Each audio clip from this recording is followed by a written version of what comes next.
N Haridas, ശരിയാണ്, India താങ്കളുടെ പാർട്ടിയാണ് ഭരിക്കുന്നത് എങ്കിലും കേരളത്തിൽ വളരെ തുച്ഛമാണ് നിങ്ങളുടെ പ്രകടനം. അതിൽ തന്നെ വടകര ബിലോ ആവറേജിൽ നിൽക്കുന്ന, കഴിഞ്ഞ തവണ പോലും സുവർണകാലത്ത് പോലും 1 ലക്ഷം വോട്ട് തികച്ച് വാങ്ങിക്കാൻ കഴിയാത്ത ഈ മണ്ഡലത്തിൽ പ്രഫുൽ കൃഷ്ണയെ മത്സരിപ്പിക്കുമ്പോൾ നിങ്ങൾ ഉദ്ദേശിക്കുന്നത് എന്താണ്?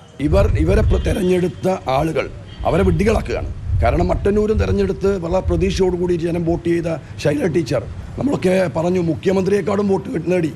അപ്പം മുഖ്യനെക്കാളും വളരും എന്ന് കണ്ടപ്പോൾ മുഖ്യം വെട്ടി. അപ്പം അതുകൊണ്ടാണ് മന്ത്രിസ്ഥാനം കൊടുക്കാൻ. കേമനാണെങ്കിൽ എന്തിനാണ് മന്ത്രിസ്ഥാനം കൊടുക്കാൻ?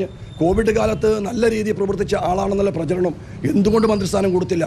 അപ്പം രണ്ടാമത് വന്ന മന്ത്രിസ്ഥാനം കൊടുക്കാൻ പോലും പര്യാപ്തമായ രീതിയിൽ കഴിവില്ലാത്ത ആളാണെന്ന് പാർട്ടി തെളിയിച്ച ആളാണ്. രണ്ടാമത് ഷാഫി പറമ്പിൽ വളരെ ദൂരം പാലക്കാട് നിന്ന് വരികയാണ്. പാലക്കാട് നിന്ന് വരുന്നതിന് മുന്നേ ഇവിടെ എത്രയോ കോൺഗ്രസ് നേതാക്കന്മാരുണ്ട്, UDF നേതാക്കന്മാരുണ്ട്.